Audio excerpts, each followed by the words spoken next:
औज़ु बिल्लाहि मिनश शैतानिर रजीम बिस्मिल्लाहिर रहमानिर रहीम। अल्लाह ताला ने कुरान पाक में फरमाया है,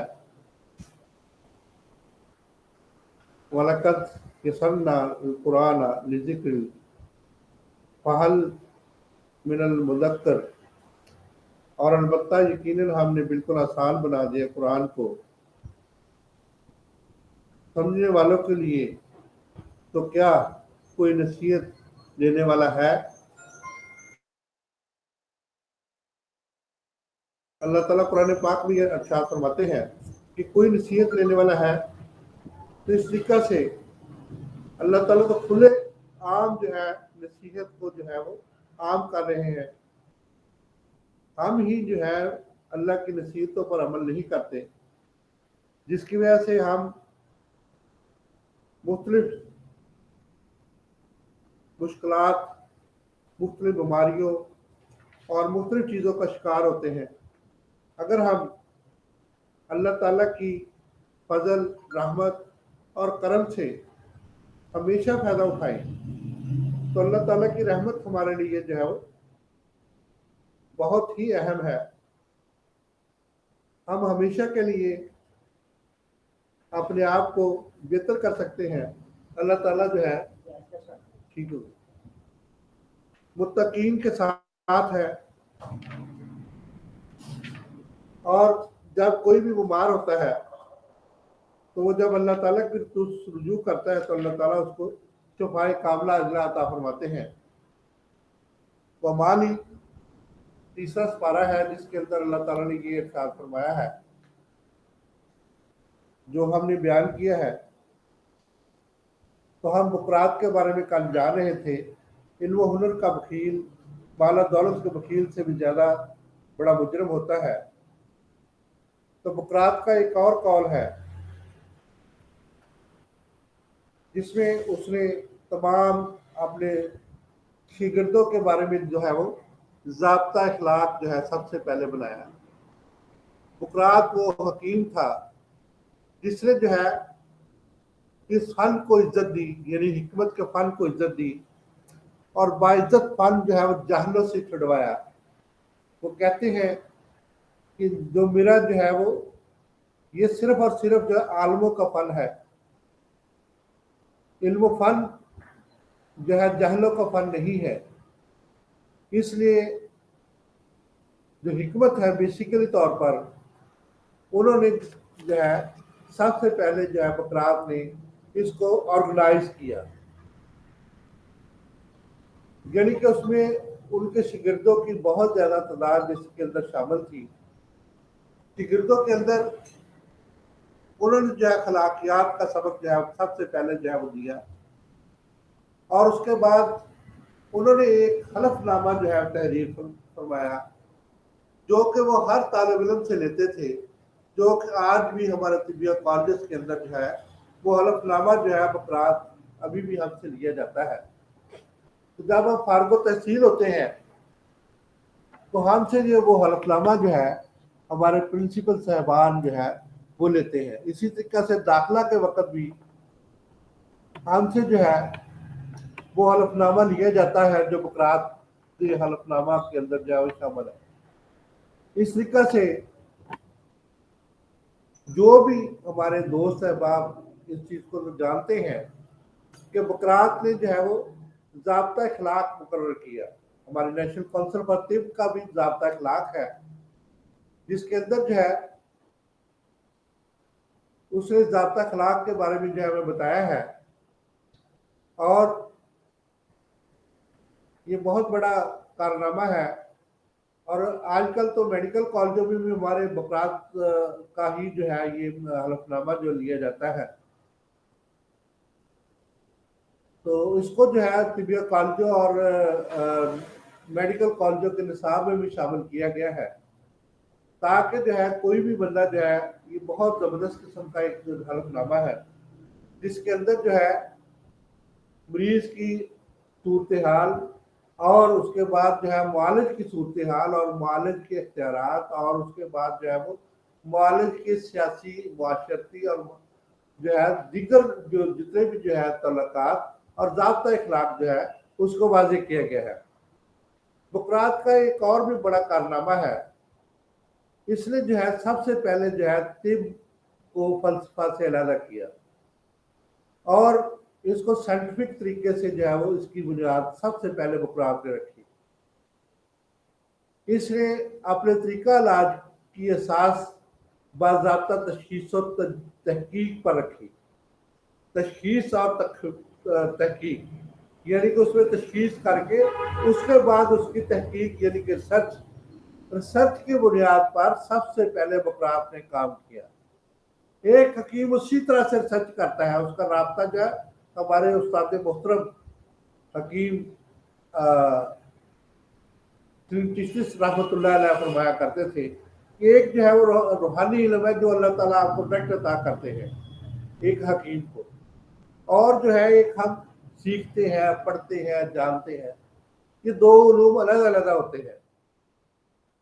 तो इस तरीका से हमारे एक उस्ताद मोहतरम डॉक्टर मोहम्मद शफीक साहब अल्लाह को दिल के रहमत के अंदर जगह अता फरमाए, वो भी जब भी लेक्चर शुरू किया करते तो कुरानी आयत की जो है वो रिसाइट करके उसके बाद आगे जो है उसी से तशरीह करते हुए हमें जो है वो पढ़ाया करते थे। तो मुझे वो दोनों जो है शख्सियात जो है वो याद आ गई हैं। तो हर बीमारी के सबब, अलामात और इलाज की तरतीब देते हुए उन्होंने अद्वियात के ख्वास को दरियाफ्त करके इसी के मुताबिक अमराज के नुस्खे तजवीज़ किए। तो ये हकीम बुकरात का जो है बहुत बड़ा कारनामा है।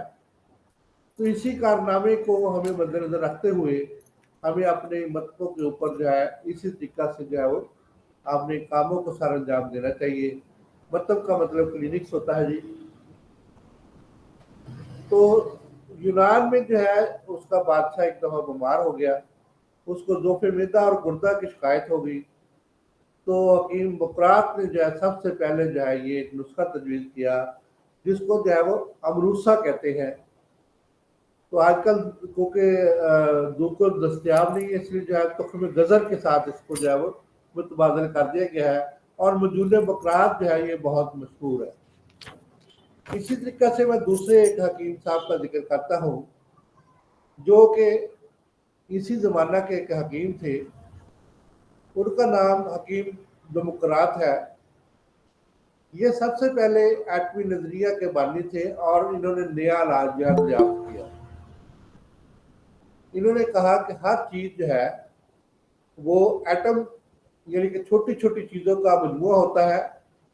ये छोटी चीजें जो है ये खला में हरकत करती रहती है, एटम घूमते रहते हैं और इस तरीके से सबसे पहले जो है इनकी इस नजरिया का मजाक उड़ाया गया, इनको पागल करार दे दिया गया कि ये बेवकूफ और पागल है।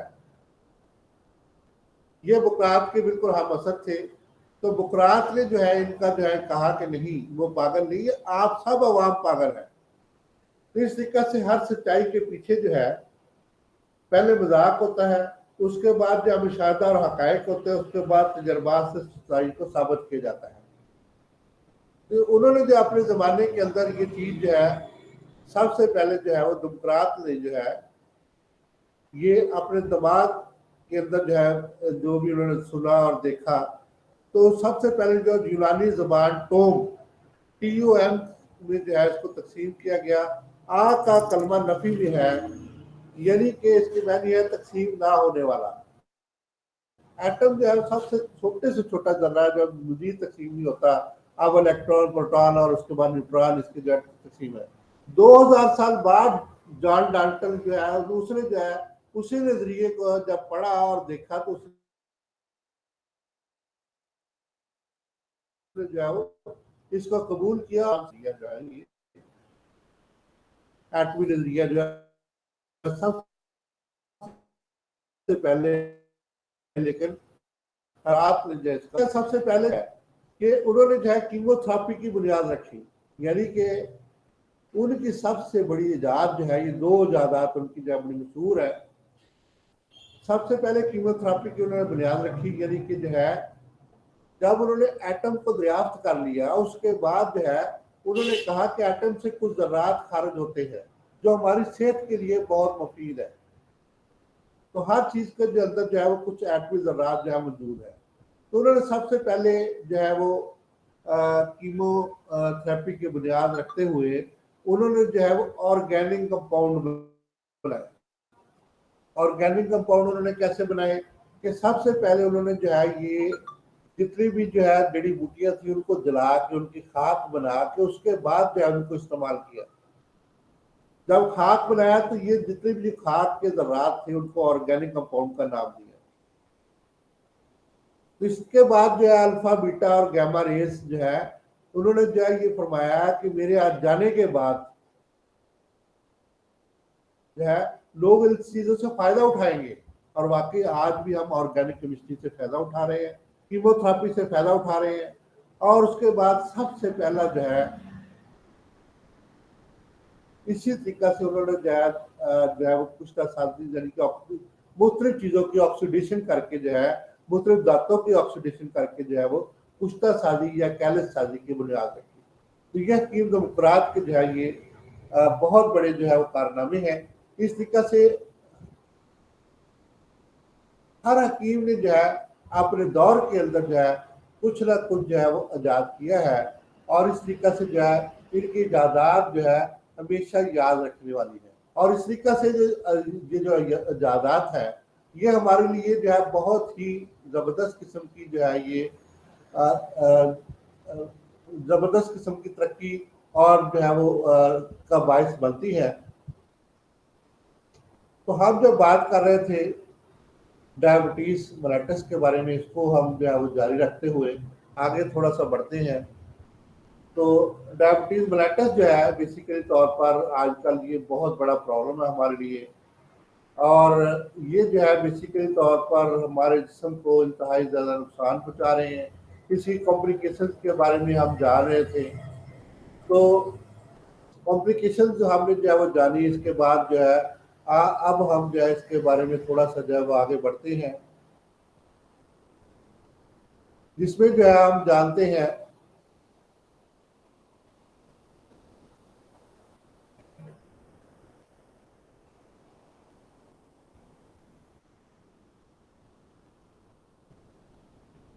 इसके बारे में हम जानते हैं कि ये जो है कैसे हम इसको कंट्रोल कर सकते हैं और ये कैसे पैदा होती है, किन चीज़ों से पैदा होती है, हमारे सेल ऑफ नंदनहार जो है वो कैसे जो है वो अपने आप का जो है वो नुकसान पहुंचाते हैं और कैसे जो है ये सारा कुछ जो है ये होता है।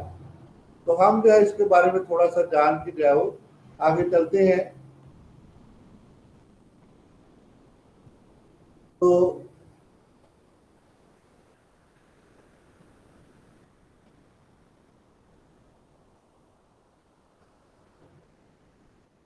हम इसका इलाज भी करते हैं जी, मुख्तलिफ जड़ी बूटियों से भी इलाज करते हैं। और उसके बाद जो है हम इसका इलाज जो है ये मुख्तलिफ कंपाउंड से भी करते हैं। और पहले सबसे हम ये जानेंगे कि लीवर जो है इसके अंदर क्या किरदार अदा करता है।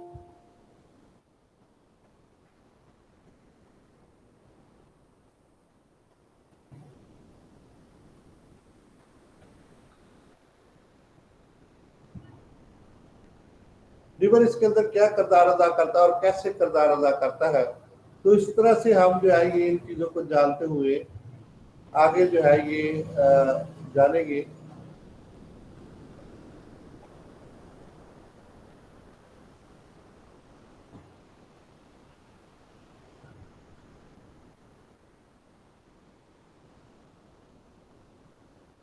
तो लीवर जो है इसमें जो है लीवर ग्लूकोज हीमोस्टेटस के बारे में हम थोड़ा सा जानते हैं।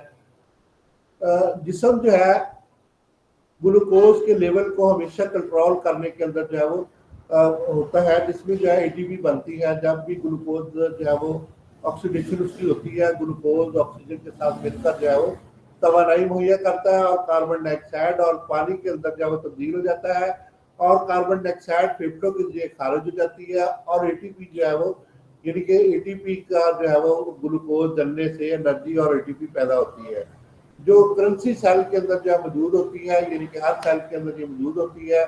और जिसमें जो है कुछ जो है वो ब्रेन के टिश्यू भी इसके अंदर जो है मौजूद होते हैं, जो कि हमारे नर्व के अंदर जो है वो बर्न होने के फ्लूइड के मॉलिक्यूल में तब्दील होते हैं। और ये ग्लूकोज जो है सेल को डैमेज करने के बाद जो है इनके साथ अटैच होकर मुख्तलिफ प्रोटीन के साथ जो मुख्तलिफ फंक्शन को सर अंजाम देता है। तो इस तरीके से जितने भी जो है वो इस तरीके से ग्लूकोज का बैलेंस रहता है। ग्लूकोज प्रोटीन और इसके बाद फैट्स में तब्दील होता है जो फालतू ग्लूकोज होता है, और कुछ जो है वो पेशाब के जरिए खारिज हो जाता है। तो इस तरीके से जो है ये जो होता है मतलब कि तमाम प्रोसेस जो है ये लिवर के अंदर होता है, फैट के अंदर होता है, मसल्स के अंदर होता है, और ब्रेन सेल के अंदर होता है, और पंक्रियाज जो है इंडोक्राइन सेल जिसको कहते हैं इसके अंदर होता है। पंक्रियाज को हम उर्दू जुबान में लबनुमा कहते हैं, लिवर को जिगर कहते हैं, और फैट जो है ये चर्बी को चिकनाइयों का कहते हैं, और मसल और ब्रेन जो है यानी कि दिमाग के अंदर ही होता है। तो कैसे ये मतलब जो है लिवर हमारे जो है लिवर का कौन सा सेंटर है जो कि हमारी शुगर को कंट्रोल करता है। तो इस तरीके से ये जिगर जो है बेसिकली तौर पर बहुत सी शुगर को सेवरल अमाइनो एसिड में जो है वो एसीटेट एंड ग्लिसरॉल और ग्लूकोज ये जो है जिसको हम इस अमल को जो है वो ग्लूकोनियोजेनेसिस का अमल जो है वो करते हैं। ये जो है खून से जो है इस तरीके से जो है वो शामिल होकर जो है खून के अंदर से जो है ये जिगर में जाता है और फिर इस तरीके से होता है। और जिगर इसके बाद जो है ग्लूकोज को जो है वो माइक्रो मॉलिक्यूल यानी कि बड़े बड़े मॉलिक्यूल की सूरत में जिसको ग्लाइकोजन कहते हैं, या हाइड्रोलाइज ग्लाइकोजन कहते हैं, या कि ग्लूकोज जो है जो हाइड्रोलाइज जो है ग्लाइकोजन दोबारा ग्लूकोज में तब्दील हो जाता है। इसी तरीके से कुछ जो है वो फैट को फैटी एसिड में तब्दील कर देता है जो ग्लिसरॉल में तब्दील हो जाते हैं, और जो है वो तकसीम होकर जो है वो एसीटेट और ग्लिसरॉल के अंदर जो चल जाते हैं। इस तरीके से ग्लूकोज का एक साइकिल है बड़ा जबरदस्त किस्म का। और इस तरीके से जो हमारे अमाइनो एसिड तो बेसिकली प्रोटीन की इकाई है।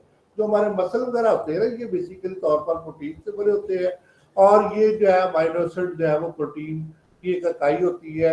ये भी प्रोटीन को जो है वो ब्रेक डाउन करके अमाइनो एसिड में तब्दील कर देता है। इस तरीके से ये अमल जो है इस तरीके से होता है जिसके अंदर से जो है वो लिवर जो है वो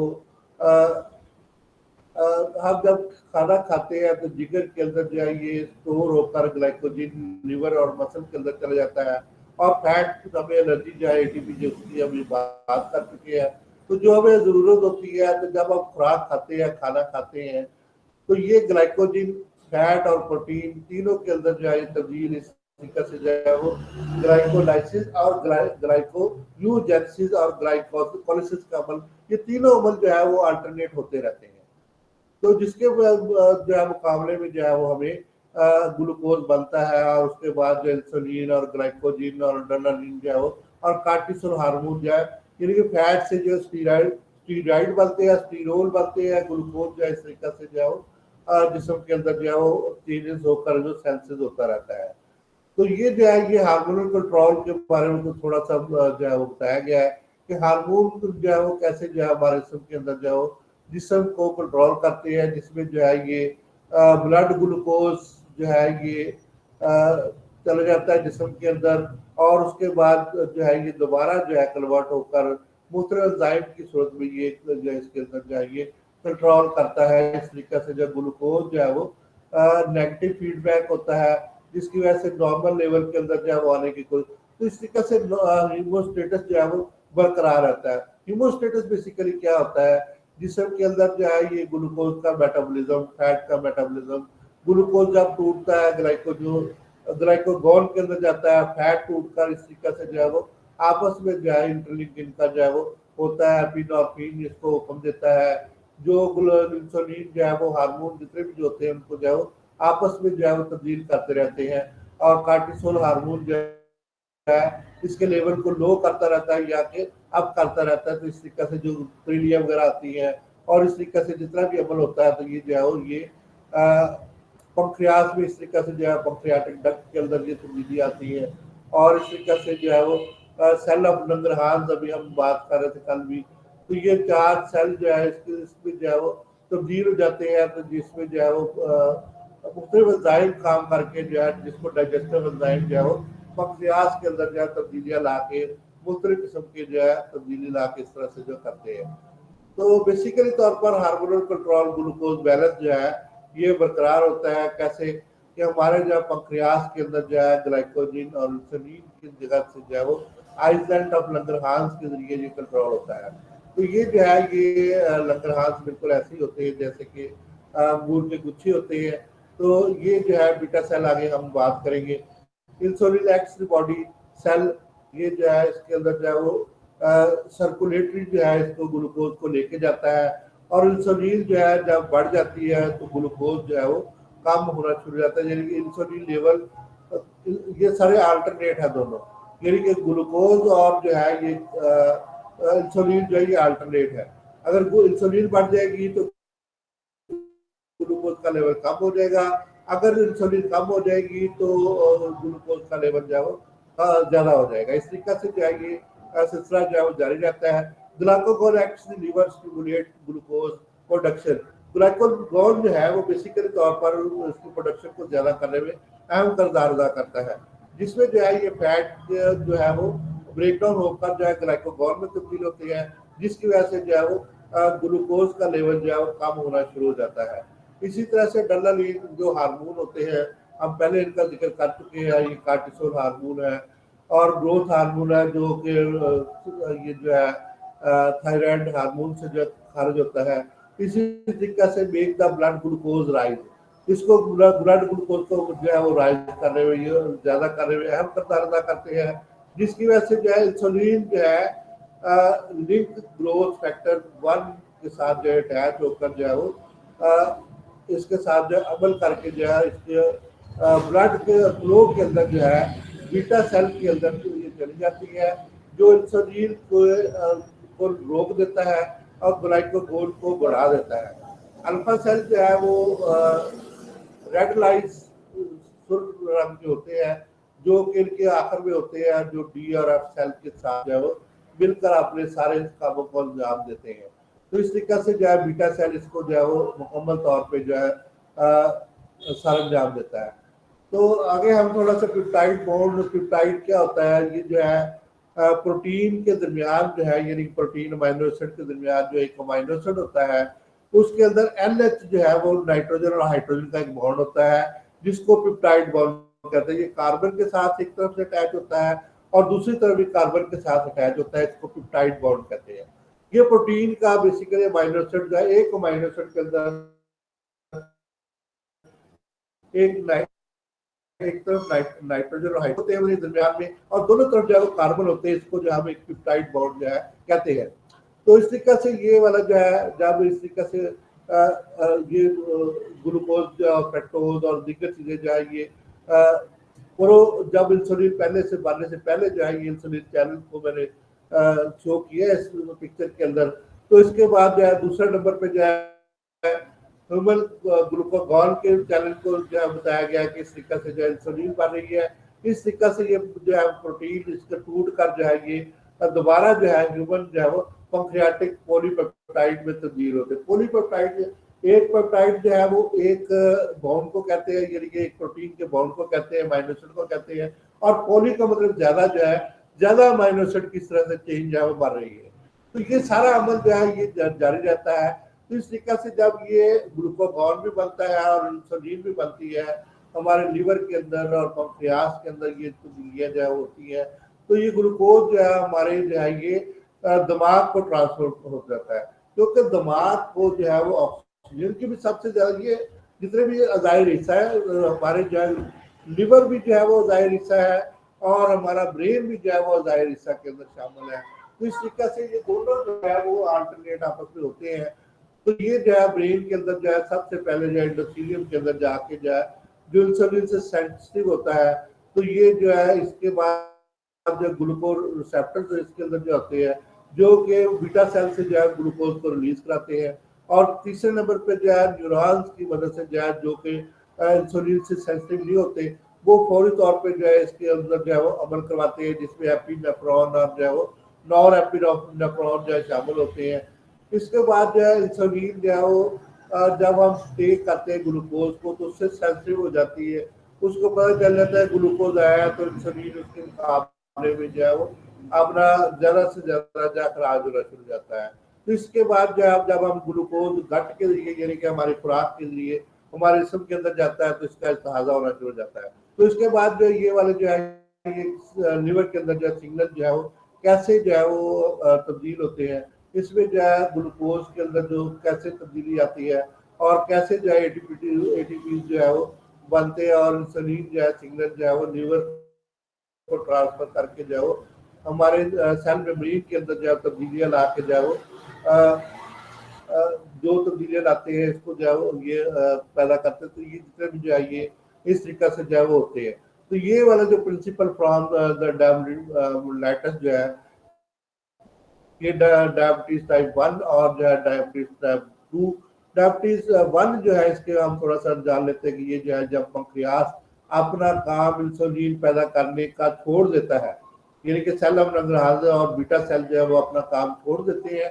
तो वो जो है वो जब छोड़ देते हैं मतलब वो कल भी मैंने आपको बताया था कि अंगूर के बिल्कुल अंगूर की तरह होते हैं कि सेल ऑफ नंगरहार। तो इनके अंदर जो इंसुलिन बिल्कुल अंगूर की जो है जैसे रस होता है बिल्कुल ऐसे होता है। अगर मैं इसको अंगूर को फोड़ दूं तो दोबारा जो है अगर कोई दोस्त बना दे उसको तो वो उसका इलाज कर सकता है, लेकिन कुदरत की खुदा की ऐसी है कि ये जो है दोबारा नहीं बन सकते। मैंने अलेक्जॉन के बारे में बात की थी।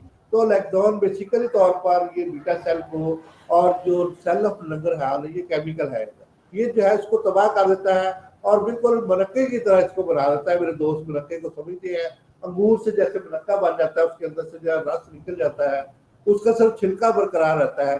तो इस तरीका से जो है सेल ऑफ नंगरहार जो है बीटा सेल इस तरह से हो जाते हैं। तो उसके बाद जो है दूसरे नंबर पे जो है वो टाइप 2 है, इसके अंदर इंसुलिन नेचुरली तौर पे बनती रहती है, वो जो है वो खराब नहीं होता है इसमें जो है सेल ऑफ नंगरहार। लेकिन उसमें मसला ये होता है कि जो हमारे सेल होते हैं ना, हमारे जो बॉडी सेल है वो डिस्टेंस पैदा कर लेते हैं, उनकी वॉल के अंदर डिस्टेंस हो जाती है, वो इंसुलिन को एंटर नहीं होने देते, मतलब ग्लूकोज को एंटर ही नहीं होने देते अपने अंदर। तो ये बेसिकली तौर पर इस तरीका से जो है ये टाइप 2 में और टाइप 1 में जो है फर्क है। तो इसमें जो है रिजल्ट के तौर पर जो है 90 जो है 5% जो है टाइप 2 डायबिटीज जो हमारे अंदर बहुत ज्यादा चाहिए मौजूद होती है, जिसके अंदर 30% जो है ये लोग जो है टाइप 2 डायबिटीज ये इनहेरिटेंस में जाती है, ये इनके विरासत के अंदर भी आ जाती है। तो इसका अर्ली ऑनसेट होता है, auto immune destruction of the beta cell हो जाते हैं, मतलब खुद जो है बीटा सेल की जो है खत्म हो जाते हैं और इसमें जो है ये इंसुलिन जो है वो सिक्रीट होना खत्म हो जाती है। ये बिल्कुल मामूली मकदार में एक अदर सेल जो है वो अगर बच भी जाता है बीटा सेल जो है या सेल ऑफ नंगरहार बच भी जाता है, लेकिन उसमें इंसुलिन जो है वो आप जितने बड़ा जिस्म है उसको जो है ज्यादा से ज्यादा इंसुलिन जो है वो जरूरत होती है। तो ये लेट ऑनसेट होता है और इंसुलिन के अंदर डिस्टेंस पैदा होती है और इसके अंदर जो है वो हाइपर डिस्टेंस सिक्रीशन जो है इंसुलिन की जरिए बहुत ज्यादा मकदार जो है पैदा होनी शुरू हो जाती है। तो जिसकी वजह से जो है इन लोगों के अंदर जो है वो पैदा होना शुरू हो जाता है मोटापा ऑब्सिटी का। मोटापा जो है वो टाइप 2 जितने भी लोग होते हैं उनके अंदर बेसिकली तौर पर ये मोटापा पैदा होना शुरू हो जाता है। तो जब टाइप 2 वाले मरीजों को मैंने देखा तो उनको भूख बड़ी लगती है, वो खाए जाते हैं। तो इस तरीके से जो है ये बड़ी प्रॉब्लम उनके अंदर होती है। तो हम जो है कैसे डायग्नोज कर सकते हैं पोलीयूरिया और इसमें जो है क्या फर्क कर सकते हैं, तो इसको हम मॉनिटरिंग कैसे कर सकते हैं। तो आजकल बड़े जबरदस्त तरीके आ गए हैं, पहले हमारे जमाने में इतने नहीं थे, तो हम तो सिर्फ जो है वो क्लोरीमीटर से जो है इसको इंसुलिन को जो है यानी कि ग्लूकोज को चेक करते थे हमारे जमाने में। आजकल तो ग्लूकोमीटर आ गया है, उसमें जो है वो स्लिप लगाते हैं और चंद सेकंड के अंदर जो है उसमें जो है वो ग्लूकोमीटर के ऊपर उसका रिजल्ट आ जाता है। तो हमारे जमाने में ये चीजें नहीं थी, तो हम तो लेबोरेटरी वो रखते थे क्लोरीमीटर लेबोरेटरी के अंदर, उसमें जो है वो डाल के पूरे उसमें के अंदर डालते थे। पहले जो है ना हम ग्लूकोज को उबाला दे के उसके अंदर जो है ये एक हमारे पास जो है बेंडिक सोल्यूशन होता था, वो हम डाल के ना उसके अंदर उसका कलर चेंज होता था, जितना कलर उसका चेंज होता था उसके मुताबिक पुराने जमाने के हमारे जमाने की बातें हैं। उस वक्त हम इस तरीके से जो उसको टेस्ट किया करते थे, टेस्ट ट्यूब में उसको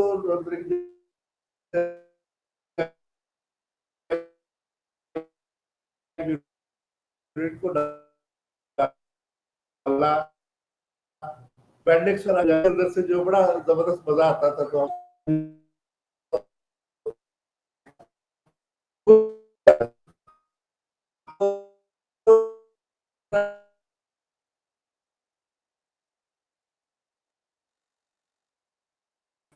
होता है इसमें जो है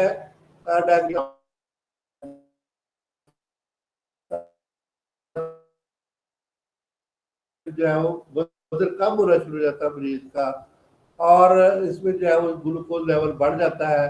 तो अगर आप टेस्ट करें बोले रैंडमली तौर पे उसका कभी भी जो है खून लेके, हमारे जमाने में खून लेके कम चेक कर, हम जो है वो यूरिन से ज्यादा चेक करते थे, तो उसमें जो है 200 से ज्यादा जो है ये मिलीग्राम पर डेसीलीटर इसमें आता है।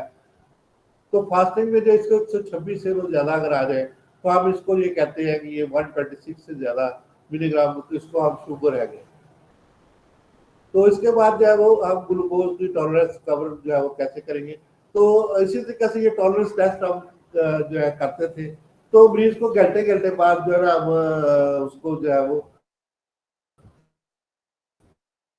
करते थे, और वो मतलब कि जो है GTT टॉलरेंस टेस्ट है, तो उसमें अब ग्लूकोज की मकदार वही पुराना तरीका, तो बेंडिंग सोल्यूशन डाल के उसको हम चेक करते थे। तो आजकल तो मतलब बहुत जदीद जो है वो ग्लूकोमीटर और बड़ा और जदीद सिस्टम आ गया है,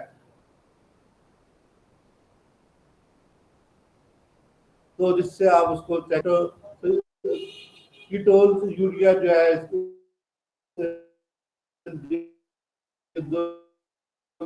जो है वो इसको चेक कर सकते हैं। इसके अंदर जो है वो कैपिलरी ग्लूकोज टेस्ट ये होता है, और कीटो यूरिया होता है, और उसके बाद जो है वो ग्लाइकोसाइलेटेड हीमोग्लोबिन, जिसको जो है अभी ये बिल्कुल जदीद तरीक जो है वो आया है, HA जो है HbA1C जो है, ये 3 महीने की जो है वो ग्लूकोज आपको बता देते हैं उसका जो है वो कि ग्लूकोज जो है वो 3 महीने में उसका जो लेवल क्या रहा है। तो ये बिल्कुल नया तरीका है ग्लाइको स्टाइलेटेड ग्लूकोज के साथ जो है इसका जो है वो इसमें जो है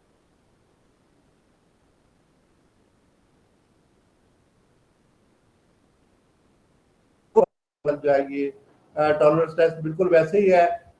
ग्लूकोज के लेवल को हम जो है वो हायर जो है वो टाइप 1 और टाइप 2 दोनों के अंदर जो है वो ग्लूकोज पिला पिला के हम जो 2-4 घंटे मरीज को उठाते थे, घंटे घंटे बाद आधे आधे घंटे बाद जो है ग्लूकोज की टॉलरेंस को हम चेक करते थे, जिसमें हम कर्व बना के जो हमें ग्लूकोज का पता चल जाता है इतने घंटे के बाद जो है ये देखें 1 घंटे 2 घंटे 3 घंटे 4 घंटे के बाद जो है कितना जो है मरीज का जो है वो ग्लूकोज बड़ा। इसी तरीके से इंसुलिन लेवल जो है वो तो उसके मुकाबले में जो है वो हम ये कोरिलेशन करते थे जी। कोरिलेशन एक वो स्टैटिकल होता था, तो उसमें हम कोरिलेट करते थे, उसमें जो है वो ग्लूकोज और ये दोनों जो है वो करके जो है इस तरीके से जो है वो होते थे। तो इसमें जो है आप टाइप 2 के बारे में थोड़ा सा जानते हैं। टाइप 1 को आप जानते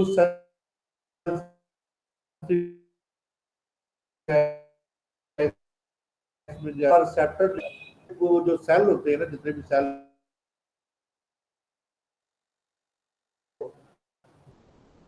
often with the hyperplasia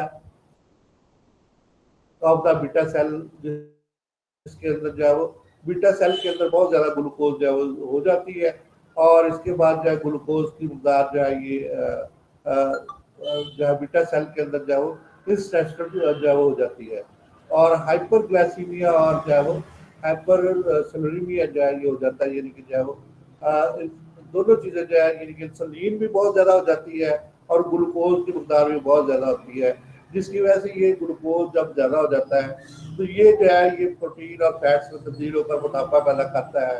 तो जिसकी वजह से जो है वो टाइप 2 के अंदर जो है वो अबीज का जो है वो नौ ज्यादा हो जाना शुरू हो जाता है। तो ये वाला जो दूसरा जो है नॉन अबीज जो है ये जिसमें मोटापा नहीं होता, ये तकरीबन 15% लोग होते हैं।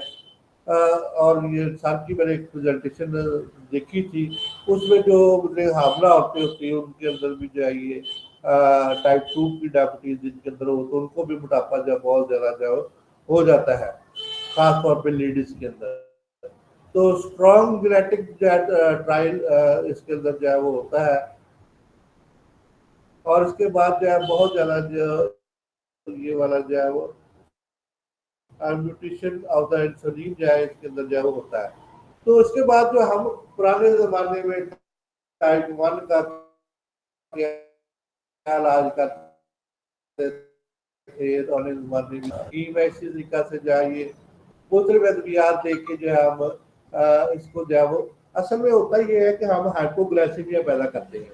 हाइपोग्लाइसीमिया का मतलब ये है कि ग्लूकोज जब भी मतलब कि जो होता है ना डायबिटीज होती है उसमें हाइपोग्लाइसीमिया जाता है, मतलब कि ग्लूकोज खून के अंदर ज्यादा हो जाता है। ठीक है, ग्लूकोज हम कहते हैं कि मीठा है। तो हम इसके मुतल्लिक जो है जब भी हम बात करते हैं, हुक्मा हजरात बात करते हैं, तो मीठे का जो है वो उल्ट क्या करते हैं हम कड़वा। मीठे को उल्ट करने के लिए कड़वी चीजें हम इस्तेमाल करते हैं। असल में जितनी मुसफ़ियात खून है वो हम जो है वो इस्तेमाल करते हैं इसको जो है वो खत्म करने के लिए, यानी कि ग्लूकोज को जो है वो खत्म करने के लिए वीरस रेमेडी जो है हम उनको जो है वो इस्तेमाल करते हैं। मैं जो है मतलब अभी मैंने ये फार्मूला यहाँ नीचे भी लिखा हुआ होगा, तो जो कि मतलब कि मैं इस्तेमाल करता हूँ, तो वो जो है मैं आपको थोड़ा सा बता देता हूँ। तो इसमें जो बेसिकली तौर पर मैं जो है ये एलोवेरा जूस भी इसके लिए इस्तेमाल करता हूँ, जो कि बहुत मुफीद है, आपको पता है एलोवा जिसको कहते हैं। और इसके बाद और भी बहुत सी चीजें इस्तेमाल करता हूँ, जो मेरा फार्मूला ये मैंने काफी चीजें जो है बिटर जितनी भी जो है चीजें जो है वो मैं इस्तेमाल करता हूँ, जिसमें जो है बिटर चीजों का मतलब ये है कि वो बिटर जो होता है ना वो उसको कहते हैं करेला, उसका पानी में इस्तेमाल करता हूँ इसके लिए। तो उसमें गुड़मार बूटी है, एक सब है, और उसके बाद जो है तो उसको वो मैं लेता हूँ करेले का पानी, उसके अंदर उसको जो है डिप कर लेता हूँ। और उसको जो है ये बेसिकली तौर पर जब डिप करने के बाद उसका जो है पाउडर तैयार करके जो है देता हूँ बेसिकली तौर पर। और इसी तरीके से जो है ये जो है वो जामुन जामुन को सीजियम जो है वो मैं इस्तेमाल करता हूँ उसके लिए। जामुन का भी बिल्कुल इसी तरीके से पानी लेके उसको जो है जुशांदा बना के इस्तेमाल करता हूँ। और बहुत सी इस तरह की चीज़ें जो मैंने लिखी हुई है तो वो इस तरीके से मैं इस्तेमाल करता हूँ। तो इनका जो है वो आर्टिफिशियल जो है वो बेसिकली अफसर को कहते हैं। तो ये चीज़ें हम जो है इस्तेमाल करते हैं। तो टाइप 1 के लिए ये कुछ ड्रग जो है ये इस्तेमाल करते हैं हम भी, यानी कि कुछ देसी अद्वियात है, फार्मूलाज है, तो जो हम इस्तेमाल करते हैं बेसिकली तौर पर। तो ये इसमें जो है ये जूबेक्स कृषि लेबोरेटरी की मैं इस्तेमाल करता हूँ। मैं कैसे इस्तेमाल ड्रग्स को या इनको जो सिंगल रेमेडीज उनको कैसे इस्तेमाल करवाता हूँ। तो जैसे कि मैंने ग्लूकोमीटर आपको बताया कि ग्लूकोमीटर से जो उसकी शुगर जो है रोजाना चेक करके सुबह शाम एक चार्ट बनवाते हैं हम। उस चार्ट के मुतल्लिक जो है अब जो है वो उस चार्ट से जो है वो बदल लेते हैं। फास्टिंग का अलग चार्ट बनवाते हैं और रैंडम का। फास्टिंग का मतलब कि जो सुबह उठते ही अगर आप चेक करवाते हैं शुगर, तो ग्लूकोज चेक करवाते हैं खून से, यानी कि BSR का मतलब होता है ब्लड शुगर रैंडम, और BSF का मतलब होता है ब्लड शुगर फास्टिंग। तो हम जब सुबह उठते ही जब इसको चेक करवाते हैं बेसिकली तौर पर, तो उसमें जो है ये उसको हम फास्टिंग कहते हैं।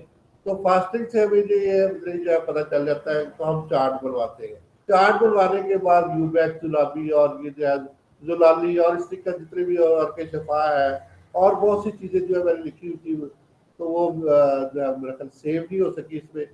तो वो भी जो है इसके अंदर जो है वो हम इस्तेमाल करवाते हैं। तो इस तरीके से जो है ये कुछ चीज़ें जो है हम कैसे इस्तेमाल करवाते हैं। मैंने फर्ज किया कि मैं जूबैक्स की बात कर लेता हूँ। जूबैक्स जो है ये हम इस तरीके से इस्तेमाल करवाते हैं कि अगर शुगर मरीज को जो है ये फर्ज किया कि 200 है, मतलब कि मिलीग्राम पर डेसीलीटर उसको जो है ये फास्टिंग में है हम अंदाजा। तो इसमें जो है हम एक गोली सुबह और एक शाम जो है वो इस्तेमाल करवाते हैं। और इसके बाद अगर 300 है तो 2 गुने सुबह और 1 शाम करवाते हैं। अगर 400 है तो 2 गुने सुबह और 2 शाम करवाते हैं। इस तरीके से उसकी जो है वो शुगर जो है वो कम होनी शुरू हो जाती है, यानी कि उसमें जो है अगर 400 है तो वो जो है वो अपने नॉर्मल लेवल पे जो है वो 140 पे आ जाएंगे। अभी हमने नॉर्मल लेवल को भी डिस्कस किया है। अर्क शफा है, मुसफ़िन गोलियां है, अक्सीर जिगर गोलियां है, और इस तरीके से बहुत सी ऐसी चीजें जो है हम जो है इस्तेमाल करते हैं।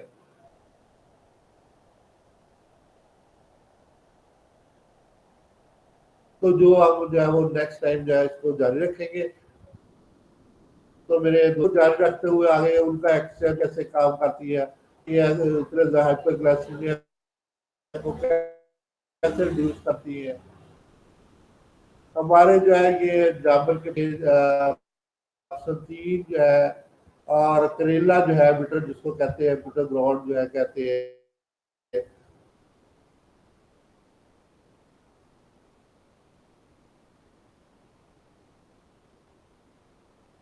वो कैसे काम करता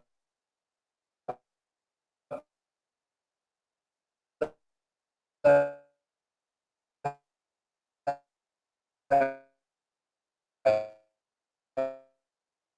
तो ये आते जाएंगे। भी हम हमारी दवाई जो चोरी की हुई है वो भी आपको बताऊंगा कि वो कैसे चोरी की हुई है। और हमारा जो है ऑर्गेनिक कंपाउंड है बेसिकली वो ओरल इस्तेमाल करते हैं, उसके बारे में हम ये उन्होंने दिया है।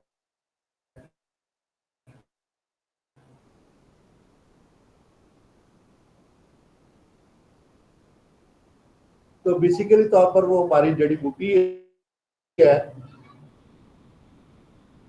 जिसको जो है वो इस तरह से वो करवाते हैं। वो भी इंशाल्लाह ये नहीं कहते कि वो क्यों करवाते हैं। तो बहुत सी ऐसी जड़ी बूटी हमारे ऑर्गेनिक कंपाउंड जो है वो इस्तेमाल करवाते हैं। तो बुनियाद ही तिब कर लें। तिब में जो है वो अल्लाह ताला ने हर किस्म की शफा रखी हुई है, और अलामात को हम जो है इतनी अहमियत नहीं देते जितनी जो है वो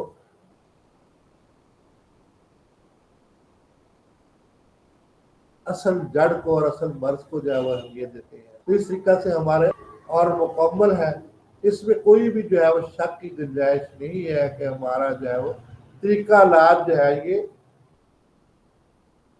साइंटिफिक नहीं है। हम प्रूव करेंगे कि ये है हमारी जो है आपको ग्लाइसीमिया जो खजाना है, यूबेक्स कैसे काम करती है, जुलाबी कैसे काम करती है, हमारा जो है वो अर्क शफा कैसे काम करता है, तकसीर जिगर कैसे हमारी काम करती है। और ये जो है उनकी जो उन्होंने मुख्तलिफ नाम जो हमारे ऑर्गेनिक कंपाउंड की चेंज करके उन्होंने जो है वो तौर पे जो है इनको इस्तेमाल किया है। उनको लोग आप लोग बतावन जो है ये शामिल होते हैं, जिनको जो है वो अ, असल में जो है ये बेसिक चीज को इतना ज्यादा डीपली नहीं लेते। वो जो है वो जब हम डीपली पढ़ते हैं तो हमारी चीजों को जो है इस्तेमाल करके जो है वो नया नाम दे के उनके कंपाउंड बना के और उनको जो है वो अंग्रेजी तरीके से तैयार करके इस्तेमाल कर रहे हैं। तो मैं सब दोस्तों का बहुत मशहूर हूँ, और डॉक्टर मोहम्मद अकरम साहब का बहुत मशहूर हूँ, वो मुझे मौका देते हैं और मेरी बात को सुनते भी हैं और दोस्तों को भी सुनाते हैं। बहुत शुक्रिया सर।